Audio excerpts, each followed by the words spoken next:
Muy buenos días, profesor Albert, buenos días, muchas gracias. Reciban un fraternal y respetuoso saludo a la comunidad universitaria, quien de manera muy detallada el profesor Albert en su introducción hizo referencia. Cada uno de los docentes, cada una de las docentes, que desde su apuesta y de su iniciativa hacen país, hacen nación en cada una de las regiones, realmente debe ser destacable. En el mismo sentido, reciban ustedes, estudiantes, profesionales en formación, un muy respetuoso saludo, expresando gran admiración por ese compromiso y por ese interés que ustedes manifiestan en esta realidad tan particular que está viviendo nuestro país. No quiero desaprovechar la oportunidad para brindar un especial saludo al maestro Guillermo Ospina, profesor integrante de la Facultad de Educación, a quien tuve la fortuna de conocer cuando estaba adelantando mis estudios de secundaria, y afortunadamente nuevamente lo hallo, pero en un rol ya distinto aquí en la universidad a través del ejercicio docente. Profesor Guillermo, muy buenos días. El motivo que nos convoca hoy es muy especial y es revisar qué se está haciendo, no desde los escenarios tradicionales, sino desde las comunidades, esos espacios donde cada uno de los docentes en región viene adelantando para construir nación, reitero, y para responder los retos en esta compleja coyuntura del posacuerdo. Quiero iniciar con una frase del profesor Fernando Bárcenas, donde señala, y es que un nuevo comienzo equivale a una posibilidad de transformación, un acto de libertad. Nadie puede desconocer, sea o no partidario, sea o no partidaria, que la realidad que en este momento se está viviendo en nuestro país supone una realidad transformadora. Ahí es donde precisamente nosotros tenemos que hacer el alto y ver cómo esa transformación supone el mejoramiento de condiciones de vida. Entonces quiero, de una manera muy desde lo humano, muy desde lo sentido, muy desde lo diferencial, que hagamos una pequeña disertación alrededor de las iniciativas sociales en los retos del posacuerdo. Y para ello propongo las siguientes premisas. Fácilmente yo puedo abordar este tema de reflexión con distintas perspectivas, pero quiero, por favor, sin que esto se interprete, sean ustedes tan amables de precisarlo, sin que esto se interprete como el único lente desde donde yo puedo leer el posacuerdo. Hay muchas lentes, hay muchas perspectivas, pero considero, en aras de la experiencia, en aras de visibilizar esos actores que deben ser el centro de la actual realidad, que señalemos las siguientes premisas. El reciente acuerdo no supone el fin del conflicto. No podemos creer de manera ingenua que el acuerdo que se logró firmar con un actor, con solo un actor, vaya a suponer el fin del conflicto. Y no estoy satanizando el conflicto como una realidad social que vaya en contravía con la esencia humana. Todo lo contrario. El conflicto tiene que ser visto, leído, interpretado, apropiado y asumido como la posibilidad para creer y crecer a partir de la diferencia. No podemos, por favor, seguir soñando comunidades, colectivos, sociedades carentes de conflicto. El problema no es el conflicto. El problema es la estrategia que implementamos para dirimir o intentar resolver ese conflicto. El conflicto nos permite reconocer realidades paralelas, nos enriquece como seres humanos. Además que se traduce en la posibilidad para colocar sobre la mesa qué tan humanos, qué tan respetuosos, qué tan tolerantes y solidarios somos. Entonces, una sociedad que dentro de su intención pretenda erradicar el conflicto, creo que es una sociedad que está pensando mal no solo su presente, sino está diseñando de manera incorrecta su futuro. El ser humano es un sujeto de paz.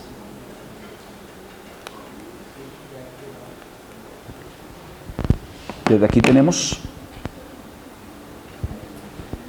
¿Me pueden colaborar con el sonido, por favor? Aló, aló.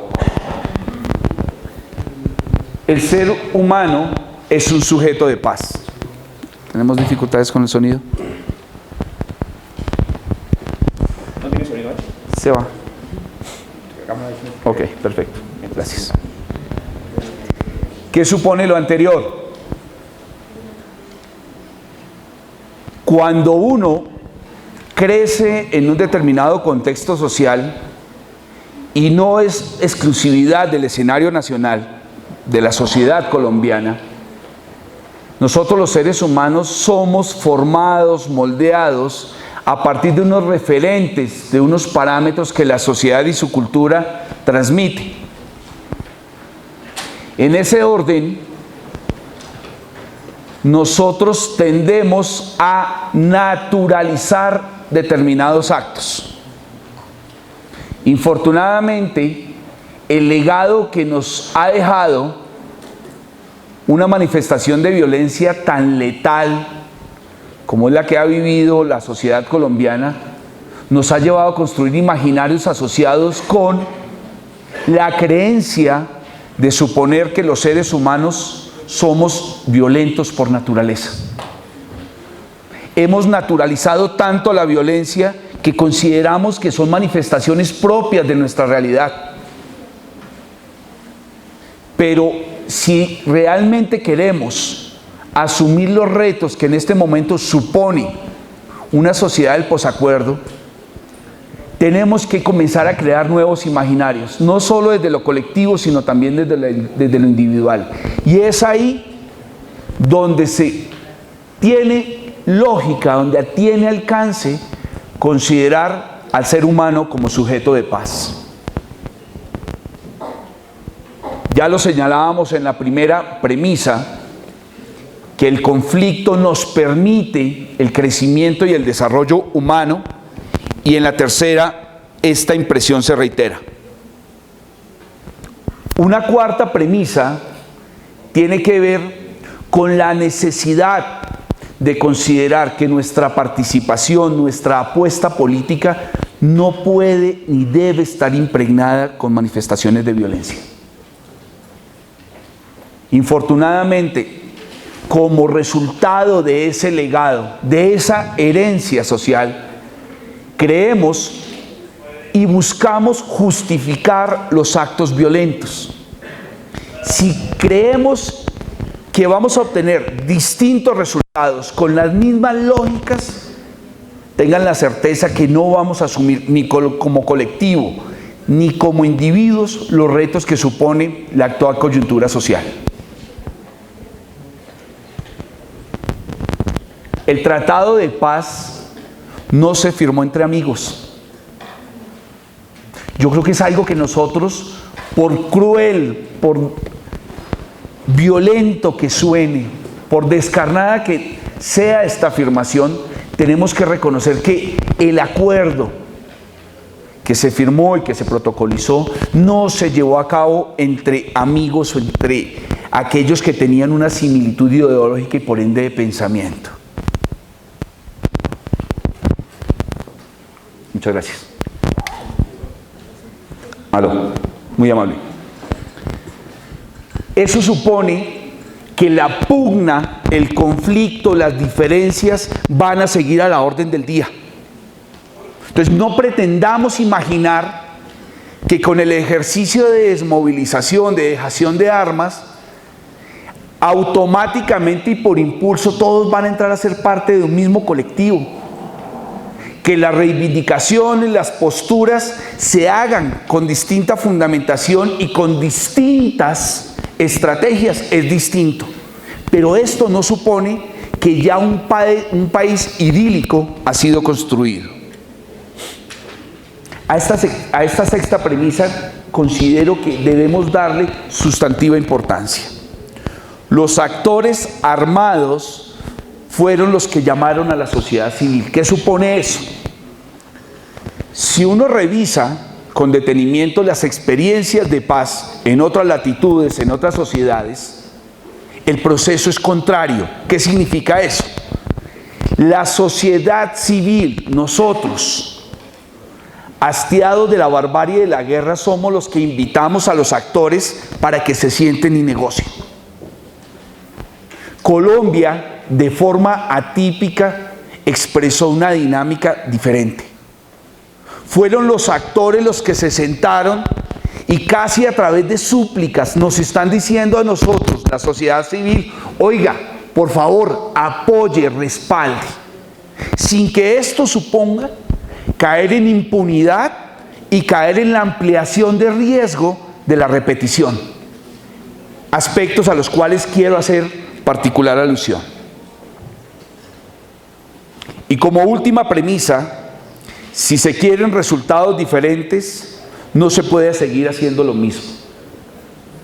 Tenemos que apropiarnos de un compromiso desde lo social. Y en efecto,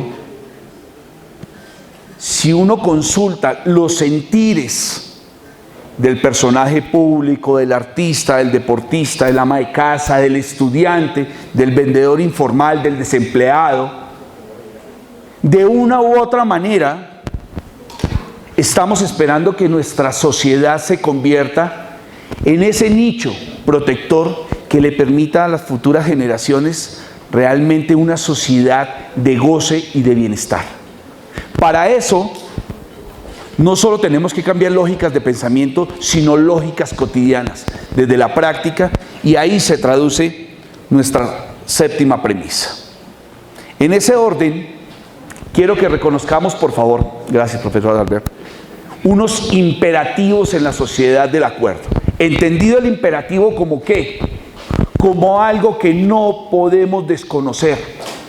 Ojo, y esto no supone que usted tenga que comulgar o renunciar a sus principios éticos, sus principios de pensamiento, pero es una realidad que nos está llamando, nos está tocando a la puerta y nos está diciendo cuál es su participación y cuál es su aporte en esta nueva realidad.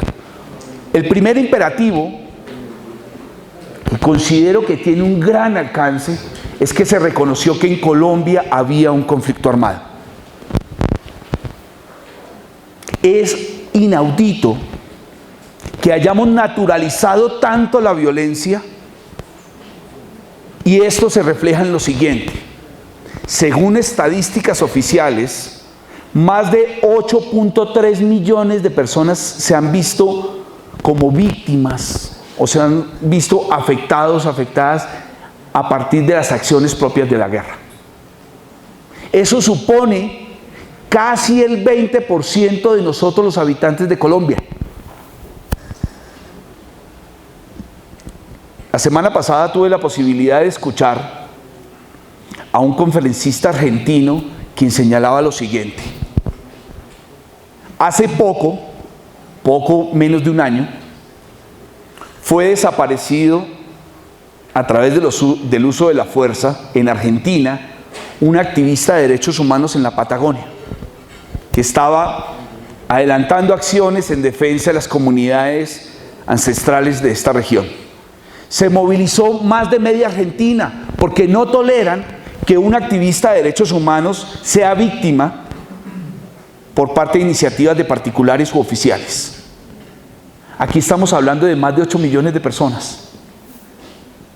Los medios de información señalan que lo que lleva corrido del año han sido asesinados 35 defensores de derechos humanos en el país. Y con esa lógica, nosotros nos aproximamos y naturalizamos. Pese a esa adversidad, creo que tenemos que obtener, con una mirada crítica, comprometida y participativa, el hecho de que se haya reconocido que en Colombia hay guerra. Nosotros, no sé si por desconocimiento, por apatía,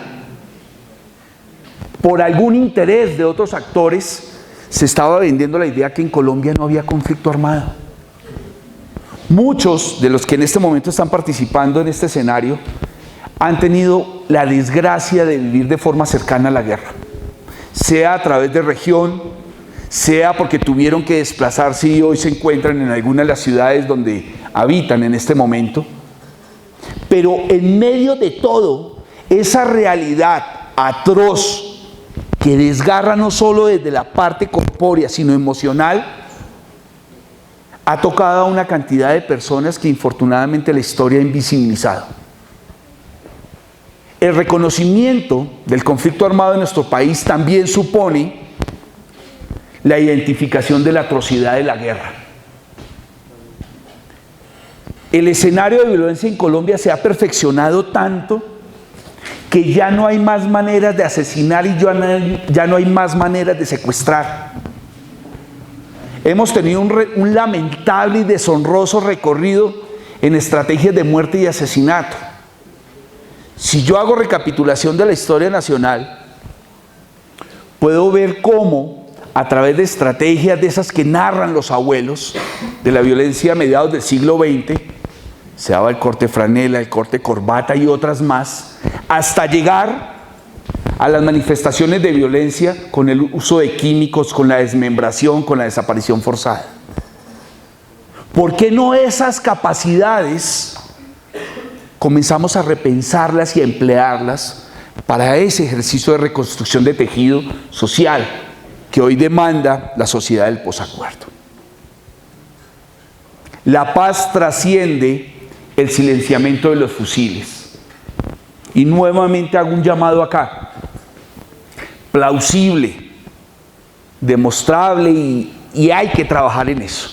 Pero no podemos pensar de forma ingenua que el silenciamiento, la dejación de armas de uno de los actores, solo uno de los actores, se traduzca de forma inmediata en paz. Según estadísticas, se dice que el conflicto con la FARC no aportaba más del 20% de los índices de homicidios en el país. ¿Dónde están los actores responsables del 80% restante? Entonces, creer que de forma automática el acuerdo que se establece y al cual ha existido tanta fuerza y también tantos detractores vaya de forma inmediata a transformar una realidad del país, no. Creo que tenemos que ser muy críticos al respecto. Aquí no se acaba la tarea, aquí hasta ahora comienza la tarea, que es precisamente la invitación que se está haciendo. Y por último, otro imperativo es con qué significaciones, con qué imaginarios, con qué pautas yo me voy a aproximar al otro y voy a ver mi propia realidad. El problema de paz no es solo un problema de política pública donde se firma. El problema de paz también se ve en la cotidianidad. Usted cómo interactúa en su primer nicho, usted cómo interactúa con su pareja, usted cómo interactúa con sus hermanos, con sus padres, con sus hijos si los tiene, cómo actúa con el vecino. A eso es que hacemos alusión de las nuevas significaciones. No solo frente al otro, sino también frente a mi existencia como sujeto político. Hecha esta introducción y estas salvedades, quiero que por favor tengamos en cuenta lo siguiente. La violencia no puede ser interpretado de otra manera sino como el fracaso en la transformación de conflictos. Cuando el argumento desaparece, el grito aparece. Cuando la capacidad de escucha y de comprensión al otro desaparece o es corta, es insuficiente, viene la agresión y viene el maltrato. La violencia aparece, y escúchenme que emplee un término bastante coloquial, somos violentos cuando nos queda grande transformar los conflictos. La única alternativa, se nos acabó el discurso, tenemos que entonces recurrir a la patada, al madrazo, al insulto, al golpe. Pero lo más particular es que detrás de eso siempre buscamos una justificación. Es que fue el que comenzó, es que fue el que me agredió, es que me cansé de soportar el maltrato, la humillación y tuve que responder. Y dentro de esos imaginarios siempre buscamos, más que la justificación, la legitimación. ¿En cuántos de nuestros hogares no escuchamos a papá o a mamá, bajo la condición que la familia sea biparental, que tenga la figura de ambos, que el papá le dice a su hijo: si usted se deja pegar en el colegio, yo voy y lo remato? O sea, pendejo, defiéndase, que si algo le dicen, yo voy y lo defiendo, pongo la cara por usted. Entonces tenemos un contradiscurso donde nos invitan: oiga, sí, venga, ahora que estuvimos en modo papa, todo el mundo consternado, mejor dicho, con una espiritualidad flor de piel. Se fue el papa y otra vez vino.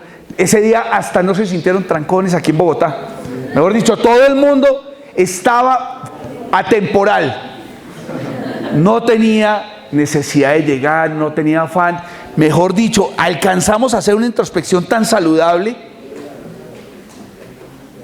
pero esas lógicas están tan enquistadas que realmente no nos permite transformar como se deben los conflictos. Cuando hablamos entonces de violencia, quiero que rescatemos todo el postulado y el análisis que hace Johann Galtung en relación con esta realidad social y esta realidad humana. Galtung define o identifica la violencia en tres componentes. La primera, violencia directa. Entendemos entonces la violencia directa cuando hay identificación de actores. Y no necesariamente tengo que hablar Clan Úsuga, BACRIM, Ejército de Liberación Nacional, FARC, delincuencia común organizada, ¿no? Cuando usted, a través de sus prácticas en su seno familiar, implementa prácticas de violencia y usted vulnera los derechos de otra persona, de otras personas, está incurriendo en una manifestación de violencia directa.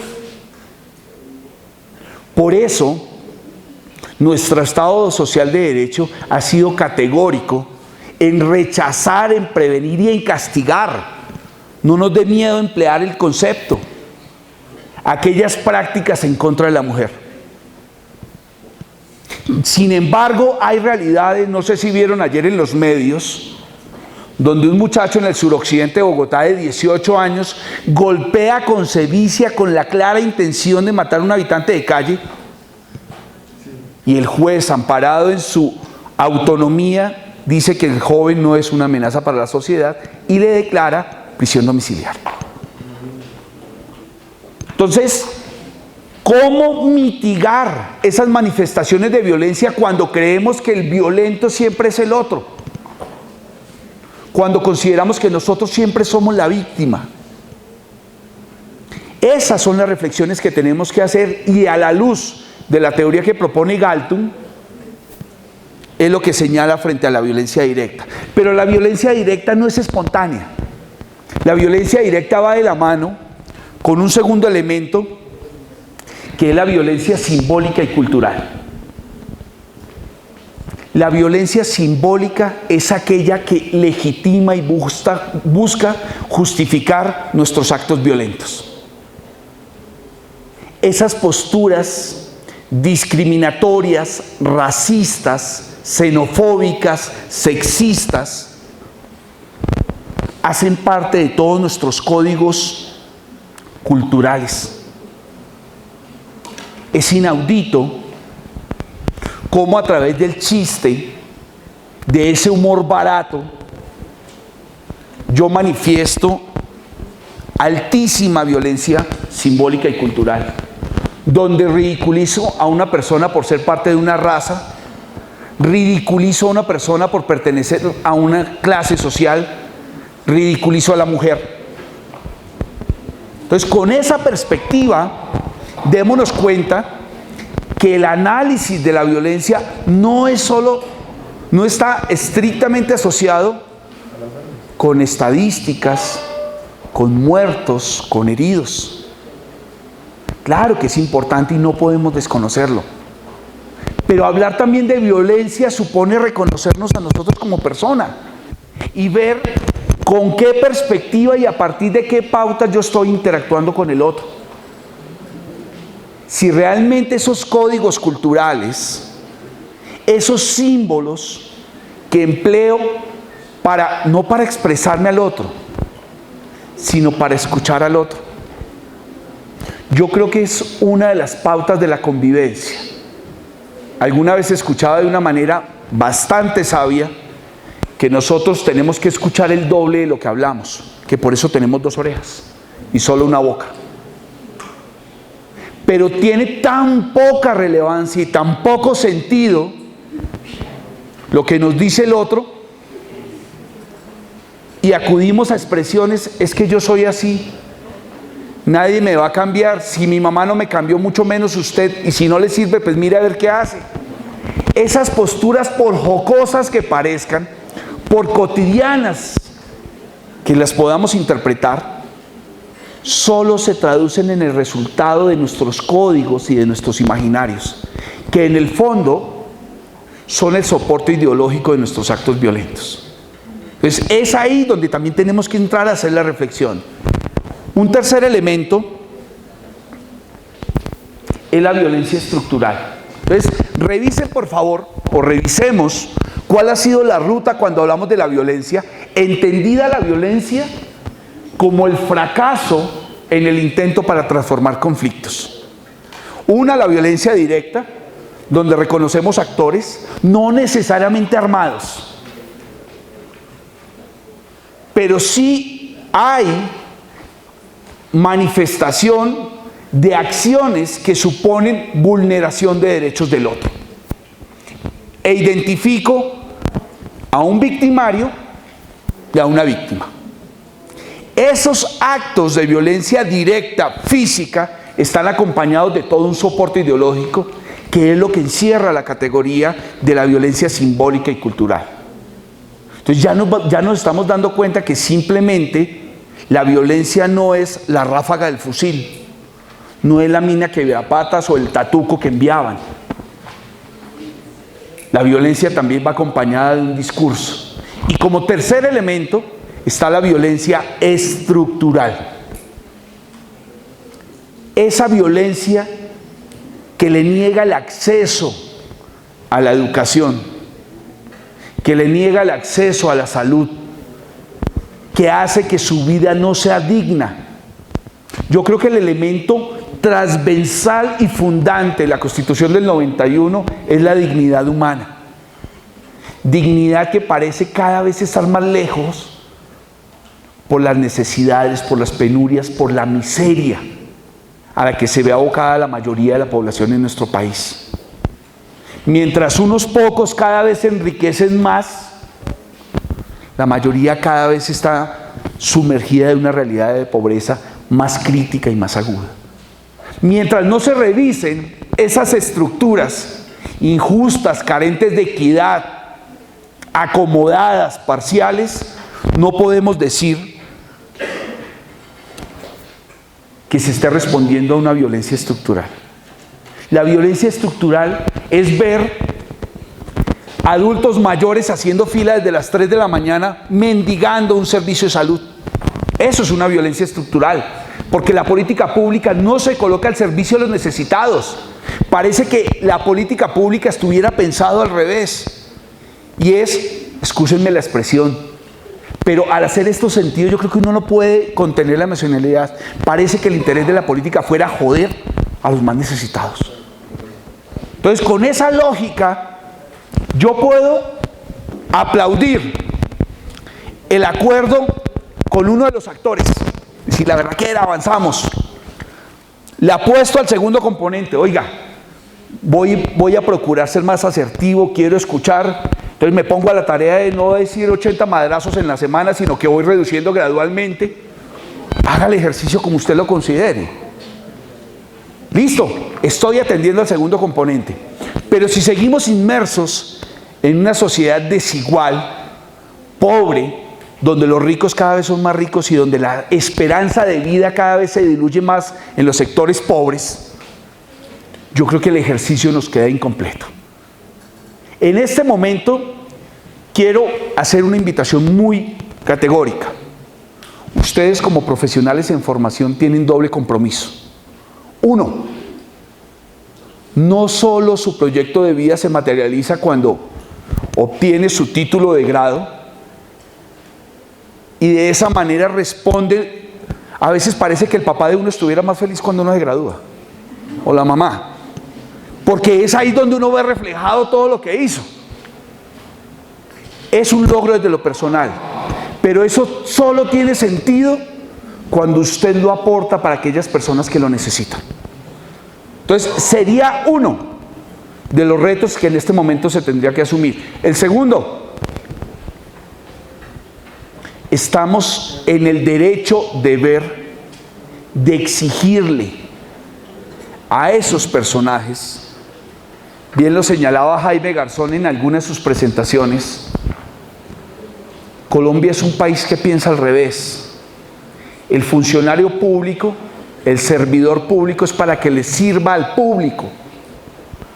Y nosotros le tenemos que rendir culto al servidor público para que nos atienda.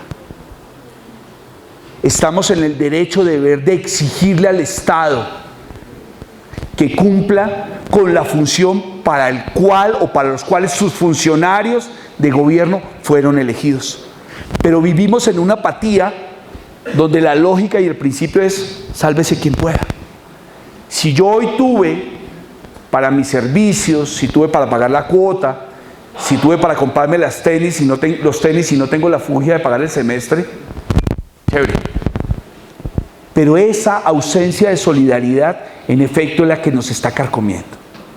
En este panorama, y bien lo señalaba el motivo de nuestra pequeña reflexión, iniciativas sociales en los retos de la sociedad del posacuerdo, creo que tenemos que rescatar varias cosas.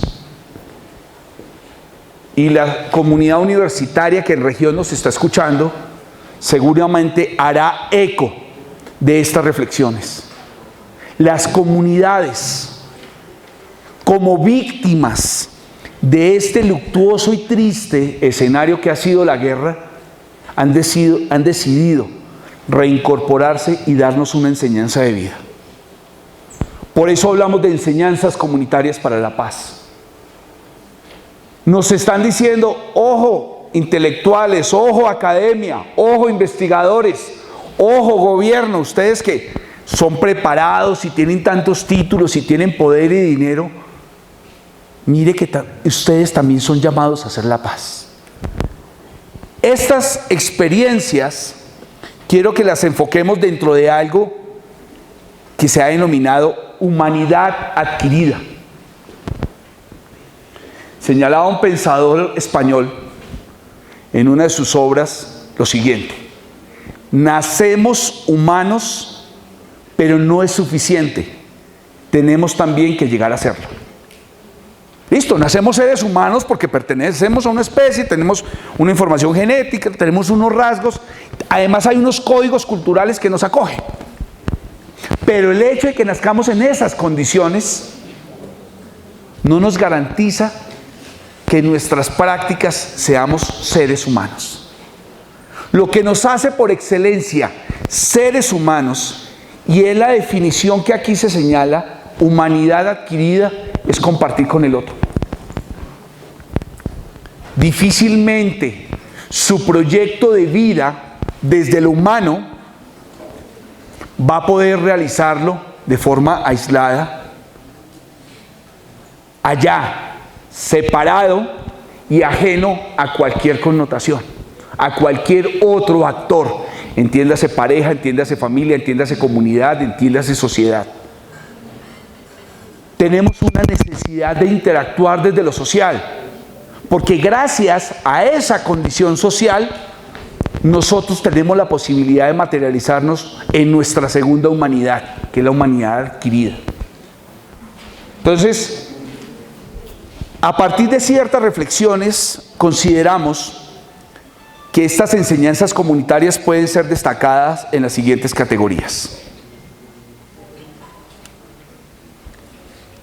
La filosofía de la natalidad. Un concepto bastante complejo, muy abarcador, pero quiero que lo pensemos de la siguiente manera. La filosofía de la natalidad se convierte en la posibilidad para que nosotros como seres humanos resurjamos después de la crisis. No podemos seguir asumiendo posturas lastimeras, sin desconocer al responsable de mi condición de víctima, que eso es otra cosa completamente diferente.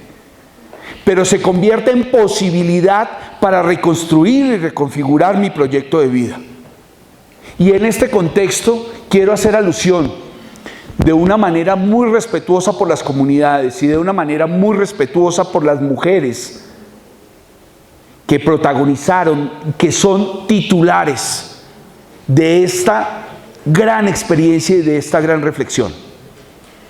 Estábamos haciendo trabajo de comunidad para población víctima del conflicto en el suroccidente colombiano y estábamos abordando estrategias de reincorporación que le permitiera a la población víctima superar ese trance emocional que les dejó la guerra.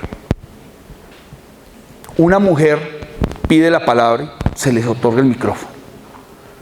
Ella en efecto señala que fue víctima de la guerra.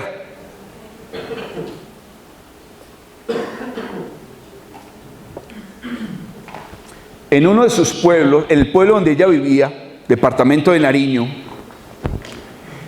llegó uno de los actores de violencia. Con el conocido requerimiento, le damos 24 horas para que se vaya. Su familia, conformada por su esposo y su niña, una niña que no tendría más de 5 o 6 años, dijo, miércoles, pero ¿para dónde nos vamos a ir? Esto es lo único que tenemos. ¿Para dónde vamos a arrancar? En efecto, desatendieron la arbitraria exigencia hecha por este grupo armado y no se fueron. Ellos, muy cumplidores de la palabra, pero para lo que les interesa, volvieron después de dada a conocer la amenaza y en efecto, como no se habían ido, se llevaron a su hija. Transcurridas 15 o más horas, volvieron con la niña. Imagínense, la niña había sido expuesta a qué tipo de vejámenes, de atropellos, de violencia. Le dejaron a su hija y se llevaron a su esposo. Transcurridas otras horas, volvieron con el esposo, pero en distintas condiciones. Se lo entregaron en 2 bolsas de basura. La señora, de profesión costurera, entra en un shock extremadamente fuerte, no era para menos, y comenzó a sacar las partes del cuerpo de su esposo para remendarla. Remendó el cuerpo de su esposo, enterró a su esposo y se fue con su hija. Escuchando a esa señora, quien hoy por hoy es lideresa de mujeres víctimas del conflicto en Nariño, y su hija, esa niña que en otrora fue víctima de todos esos atropellos, es abogada de la Universidad de Nariño y está liderando también trabajos con mujeres que han sido víctimas en esas condiciones.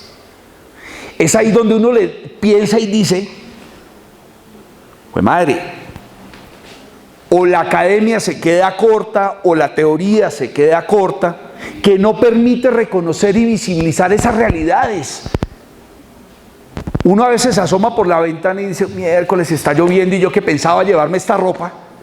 Entonces trauma el día porque se le dañó la pinta que se iba a llevar ese día porque está lloviendo.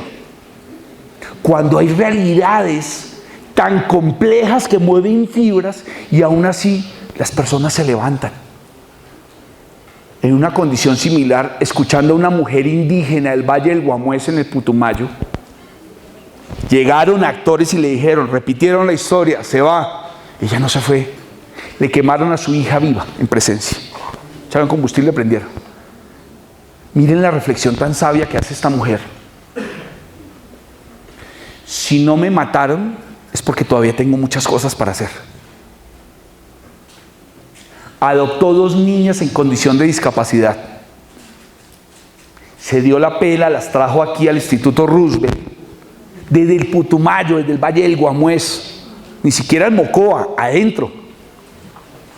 Y en este momento, ella con sus 2 hijas adoptadas, está liderando un proceso de artesanías y de identidad cultural. Entonces ahí es donde uno dice, si ellos, si ellas, que son los que han vivido en carne propia y con dolor la bestialidad de la guerra, nos están dando ejemplo, ¿por qué no aprendemos? ¿Por qué no significamos? ¿Y por qué no vemos que la universidad se convierte en eso, en un universo? La universidad no son estas 4 paredes. La universidad la conforman seres vivientes, pensantes y transformadores como ustedes y como nosotros. No esperemos que la directriz de la rectoría o de decanatura nos diga qué hacer. Cojamos ese sentido de compromiso social y demos respuesta que esté a la altura de eso que la comunidad está esperando por nosotros. Eso es filosofía de la natalidad. Es recomponerme después de la adversidad y las comunidades dan fiel reflejo de ello. Identidad, memoria y cultura. Si yo no me identifico como parte de algo, si carezco de memoria, no estoy existiendo. La memoria es la posibilidad que usted tiene como ser pensante para recapitular y mejorar su proyecto de vida. En este escenario tan complejo, se ha girado mucho alrededor de varias palabras que quiero retomar. Verdad, perdón y olvido. Si no hay verdad, no puede haber perdón y olvido. La verdad es la posibilidad que tiene la víctima para apropiarse de su dolor. La víctima sigue sufriendo en la medida que no se ha apropiado de su dolor, porque el victimario sigue siendo dueño de la verdad. Por eso es tan importante la verdad, pero no una verdad que busque justificar el acto criminal. La víctima no quiere escuchar eso. No hay nada más desesperanzador para un ser humano que la desaparición forzada. Que se lleven a sus hijos, que se lleven a su esposo, a sus padres, que pasen los años y no sepan dónde está. No quiero caer en la sabiduría popular que del muerto, del ahogado del sombrero. Entonces, ante la desaparición, parece que no quieran escoger. O quiere desaparición forzada o quiere asesinato. Ninguno de los dos. Pero ante el asesinato, por lo menos yo sé que los restos de mi ser querido yacen acá. Esa desesperanza de la desaparición, ¿será que está aguantando hambre? ¿Será que sufrió mucho? ¿Cómo estará? Porque uno alberga siempre la esperanza que está vivo. Entonces, si no hay verdad, la víctima siempre va a estar atado al victimario, porque no se va a apropiar de su dolor. Una vez haya verdad, tiene que haber reparación. Porque de nada nos sirve que el victimario le diga, sí, yo hice esto, si no adelante acciones tendientes a reparar ese atroz acto. Ahí vienen de la mano otros 2. No había nombrado la reparación, pero es sustantiva porque conecta la verdad con el perdón. Usted o la víctima perdona el acto criminal. aunque es una opción propia. Nadie está obligado a perdonarlo. ¿Cuál es la diferencia entre ese perdón y el olvido? Usted olvida el dolor propio. No nos están pidiendo que olvidemos el acto criminal. De lo que tenemos que desprendernos es del dolor que nos genera ese acto criminal. Por eso es tan difícil hablar de reconciliación. Esto no es una ecuación donde usted suma, divide, multiplica y ya llega a un feliz término. Porque hay algo en esto que se llama emociones. Y nosotros tenemos todavía muchísimo que aprender frente al manejo de nuestras emociones. ¿Qué nos han enseñado nuestras comunidades frente a identidad, frente a memoria y frente a cultura? No hay nada más difícil que una comunidad que la cotidianidad de una comunidad que ha sido víctima del desplazamiento forzado. Hay terrenos en Colombia, hay regiones en Colombia donde la palabra vale tanto que usted establece un acuerdo comercial a través de palabra. Compadre, yo le vendo, compadre, yo le compro, y no hay ningún problema. Sale esa población que, según la ACNUR, Alto Comisionado de Naciones Unidas para los Refugiados, mal contados 1.000 personas están saliendo de sus lugares de origen huyendo del conflicto. Colombia es el segundo país en el mundo con tasas más altas de desplazamiento forzado después de Siria,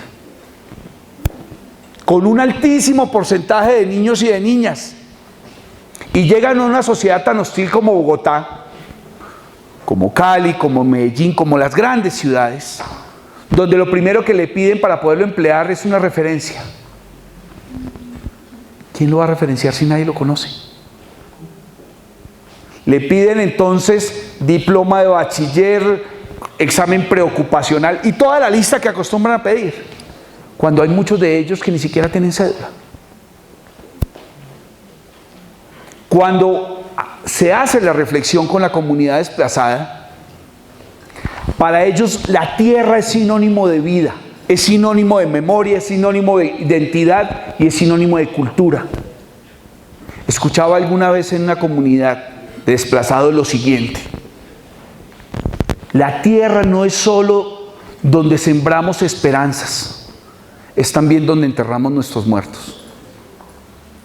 Por eso ese arraigo.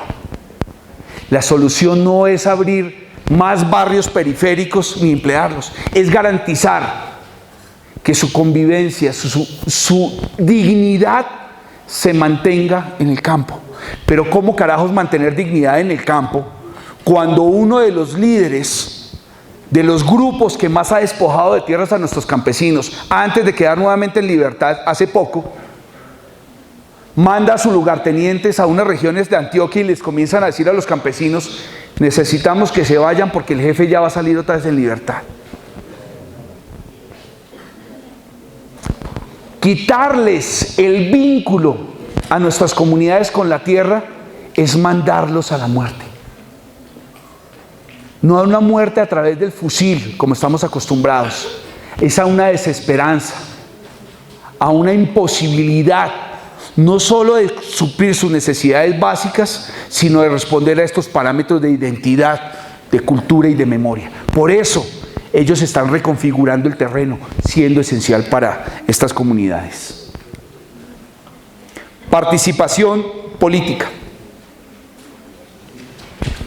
Ellos nos están diciendo: no estamos esperando que el papá gobierno venga y nos resuelva aquí el problema. Han tomado iniciativas y así lo están manifestando. Pero yo sí quiero aquí hacer una salvedad. Parece que las reglas de juego fueran perversas. Y quiero también traer a colación uno de los casos de trabajo en campo. Le dicen a los campesinos: adelantemos proceso de sustitución de cultivos y métanse en proyectos productivos. ¿Listo? Hacen erradicación manual, acompañado de los actores que están liderando la iniciativa. Les dice: listo, ya están para meterse en proyectos productivos, presénteme por favor un proyecto con metodología MGA. Personas que no han podido acceder a la escuela ¿Cómo carajos van a hacer un proyecto con metodología MGA que pide el Departamento Nacional de Planeación? Entonces, por eso sospecho, no por el propósito de la categoría del proyecto y su metodología, sino por la anticipada respuesta que yo voy a obtener de la comunidad. Es que nosotros no sabemos hacer eso. ¿Por qué carajos entonces no le garantizamos a la comunidad que desarrolle una serie de competencias que le permita hacer más significativa esta participación política? Y ellos, les repito, hastiados de esa sordera de Estado, donde no son tenidas sus intenciones, han decidido protagonizar y lanzar grandes iniciativas. Tenemos en este momento en el departamento de Nariño la iniciativa del Laboratorio de Paz, donde convocan a distintos actores y nos dicen, bueno, ¿cómo comenzamos a trabajar para que eso que usted está viviendo realmente sea resuelto, pero resuelto con alternativas pertinentes, oportunas, claras, que les permitan la apropiación? Eso supone que ustedes, profesionales en formación, coloquen al servicio de estas comunidades lo que ustedes están aprendiendo y lo que van a aprender. Eso supone que la universidad visibilice a estos sectores y también extienda el reconocimiento y el avance que tienen en investigación. Confianza en sí y en el otro. Cuando se rompe la confianza, reconstruirla es muy berraco.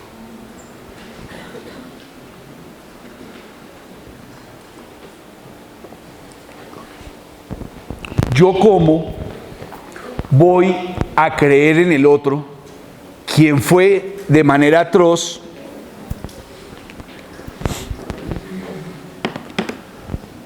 ¿cómo voy a tener confianza en el otro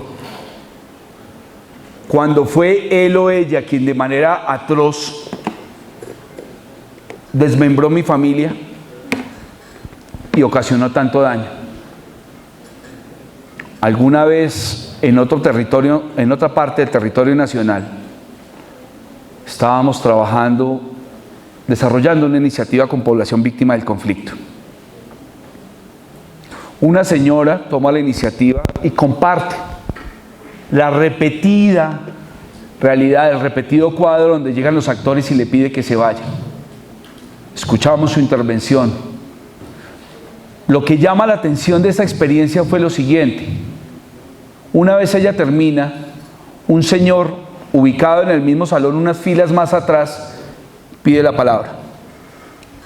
Cuando él comienza a hablar, la señora que antes había hablado casi desmaya. Nos vinimos a dar cuenta, después lo supimos, que el señor que intervino fue reconocido por la señora a través de la voz, y era la misma voz que le había ordenado en la finca que se fuera. En el mismo salón estaba la víctima y estaba el victimario. Estaba ese integrante de otrora de un grupo armado ilegal, quien de forma arbitraria había llegado a la finca de la señora y le había ordenado que se fuera, y estaba la víctima, que era la señora, quien había sufrido en carne propia ese acto abusivo y arbitrario. ¿Cómo permitir y garantizar restablecimiento de confianza? La confianza no se restablece si no va acompañada de actos. Por eso el actuar en este momento se convierte como principal invitación. Claro, la teoría, la reflexión, el discurso es importante, pero nos están pidiendo acciones. No espere que la ONU venga y le aplauda, o que por suerte otra vez se nombre un Nobel de Paz. Espere que sus acciones, su contexto inmediato, su familia, sus compañeros, su vecindad, es el que está esperando sus actos. Si realmente queremos restablecer nuestra confianza, tengamos presente que esa confianza solo se restaura a través de actos. y tenemos que vitalizar el conflicto. Porque solo a través de la diferencia es que crecemos. Y para eso es que tenemos que reconfigurar nuestro pensamiento. Nuestras comunidades, pese a sus marcadas diferencias, nos están dando enseñanza de ello. Si uno hace el recorrido por el Atrato en el Chocó, Tadó, Yuto, Ismina, Andagoya, Andagoyita, llega hasta Quibdó. Hay una fuerte pugna entre comunidades afro y comunidades indígenas por territorio. Pero a través de iniciativas de ellos mismos se han sentado y han logrado resolver de forma propositiva y comprometida esas diferencias.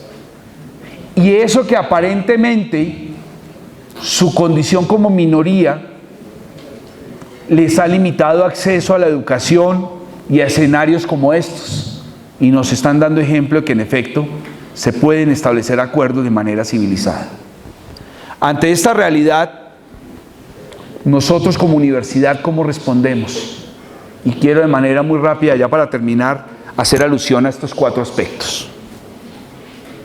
Esta columna azul hacía alusión al conocimiento. Jóvenes, mujeres, hombres,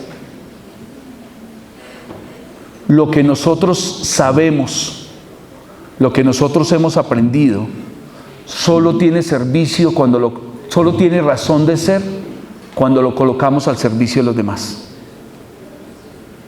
Ustedes médicos en formación, optómetras en formación, profesores en formación, ingenieros, ingenieras, contadores, administradores y demás. Su labor social solo tiene sentido cuando lo coloca al servicio de los demás. Y esos que demandan en este momento de su servicio son los más necesitados. Quitemos esa apatía por participar. Hay instancias que la universidad habilita para que entremos en esos escenarios de participación. Hay instancias sociales, comunitarias, para que acompañemos esos espacios de participación. Tengan presente que la solución al problema no va a venir de aquellos que lo generaron. La solución en gran medida depende de nosotros. Si queremos obtener distintos resultados, no podemos seguir haciendo lo mismo. Tenemos que considerar la posibilidad de construir una realidad de manera diferente. Siéntanse parte de algo. No hay nada más preocupante para un ser humano que no crea en nada. Ojalá lo que usted cree le permita proyectar sus capacidades para el beneficio de los demás y por ende para el respeto de los demás. Gracias por su atención, que tengan muy buena mañana.